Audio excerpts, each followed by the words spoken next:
Hey hi, நீங்கள் engineering ஸ்டூடெண்ட்டாக இருக்கீங்க, ஃபைனல் இயர் ப்ராஜெக்ட்ஸ் பண்ணியிருக்கீங்க, ஆர் நான் ப்ராஜெக்ட்ஸே பண்ணலை. அடுத்தது இல்லாமல் ரிசர்ச் பேப்பர்னால் என்ன, ரிசர்ச் பேப்பர் எப்படி போடுறது அப்படின்ற மாதிரி ஏகப்பட்ட டவுட்ஸ் இருக்கும். ஸோ அது எல்லாத்துக்கும் இந்த வீடியோ தெளிவாக சொல்கிறேன், என்னை ஃபாலோ பண்ணி வச்சுக்கோங்க. So my name Srineelakandan. நான் இப்போ தான் இன்ஜினியரிங் கிராஜுவேட் கம்ப்ளீட் பண்ணிவிட்டு எனக்கு தெரிஞ்ச சில விஷயங்களை ஷேர் பண்ணிருக்கேன். So that's all. So let's get it into your video. So first என்ன அப்படின்னா, I have taken a 6 steps. Okay, ஒரு 6 steps நான் எடுத்து வச்சுருக்கேன். ஸோ அந்த 6 ஸ்டெப்ஸை கேன் ஃபாலோ இட். ஸோ அதுக்கு என்ன பண்ணணும் அப்படின்னா, ஜஸ்ட் ஒரு பேப்பர் பென் இப்போ எடுத்து வச்சுக்கோங்க. 6 ஸ்டெப்ஸ் நோட் பண்ணி வச்சுக்கிட்டு அதை அப்படியே இம்ப்ளிமெண்ட் பண்ணிங்க அப்படின்னா you can achieve project plus convert that project into a research paper and publish it. First step என்ன அப்படின்னா, ஒரு ப்ராப்ளம் ஸ்டேட்மெண்ட் எடுத்துக்கோங்க.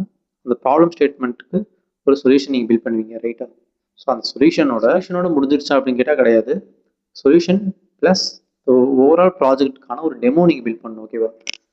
For example, X plus Y equal to Z அப்படின்றது ஒரு ஈக்குவேஷன் வச்சுக்கோங்க. எக்ஸ் ப்ளஸ் ஒய்ன்றது தான் நீங்கள் பண்ண ப்ராஜெக்ட்கான இன்புட் எல்லாமே சேர்த்துருக்கு. இசட் வந்து அவங்களோட சொல்யூஷன் வச்சுக்கோங்க. அந்த சொல்யூஷனோட இல்லாமல் அந்த X plus Y plus Z வந்து எப்படி ஒர்க் ஆகுது அப்படின்றத ஒரு டெமோ மாதிரி நீங்கள் செய்யணும். So that is what matters. அதை ரெடி பண்ணி வச்சுக்கோங்க. இது ஒரு ஃப்ளோவாக சொல்கிறேன். ஸோ ஃபர்ஸ்ட் ஒன்னில் இதை நான் ஞாபகம் வச்சுக்கோங்க. இதில் சில விஷயத்த மெயினாக நான் ஃப்ரெஷர்ஸ்க்கு சொல்கிறதுக்கான விஷயம் என்னன்னா, யூடியூப்பில் இருக்க ப்ராஜெக்ட்ஸை தயவுசெய்து ஃபாலோ பண்ணாதீங்க for your final year projects.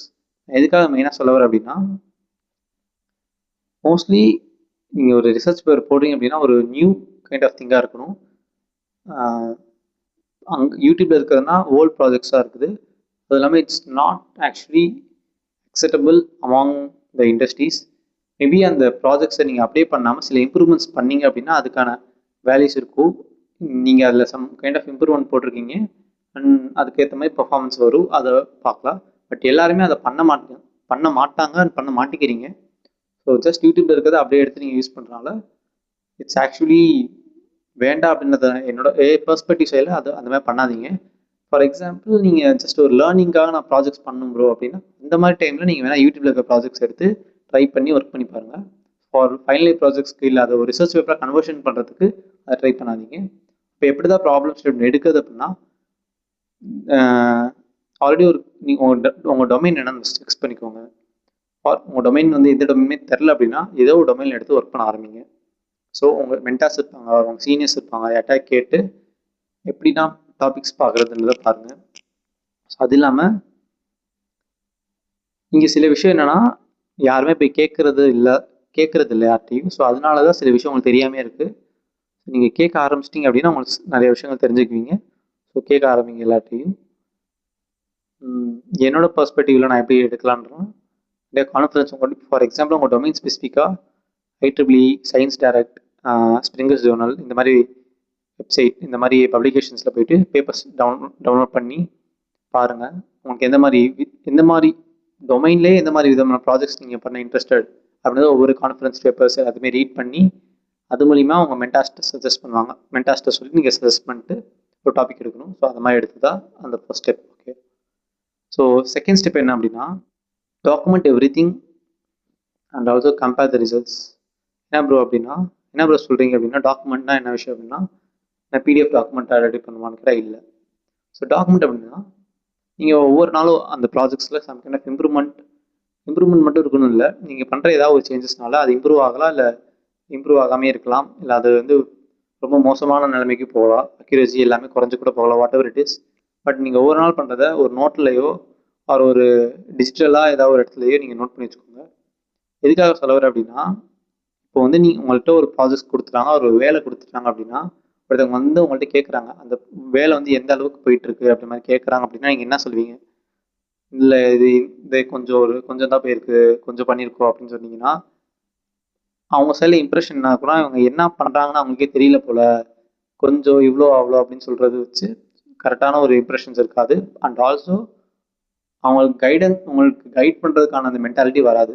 So நான் என்ன சொல்கிறேன் அப்படின்னா, உங்களுக்கு ஒரு ப்ராஜெக்ட்ஸ் வந்துருச்சு அப்படின்னா, நீங்கள் ப்ராஜெக்ட் பண்ணுறீங்க அப்படின்னா டாக்குமெண்ட் பண்ணிட்டு இந்த ஸ்டெப்ஸ்னால் நாங்கள் ட்ரை பண்ணோம், இதில் வந்து இந்த மாதிரி எரர் தான் வருது, இதை ஃபிக்ஸ் பண்ணுறதுக்கு நெக்ஸ்ட் இதை ட்ரை பண்ணிருக்கோம். அந்த மாதிரி ஒவ்வொரு ஸ்டெப்பையும் சொல்லுங்கள். இந்த மாதிரி ட்ரை பண்ணுறோம், அந்த மாதிரி ட்ரை பண்ணுறோம், இதை பண்ணிட்டு இருக்கோம். ஸோ இதனால் இது இவ்வளோ எஃபிஷியன்சி இம்ப்ரூவ் ஆச்சு, அக்யூரேசி இம்ப்ரூவ் ஆச்சு, கைண்ட் ஆஃப் திங். இது எல்லாத்தையும் நீங்கள் சொல்கிறது எப்படி சொல்லலாம் அப்படின்னா, நீங்கள் டாக்குமெண்ட் பண்ணீங்க அப்படின்னா இது ஆட்டோமேட்டிக்காக உங்களால் சொல்ல முடியும்.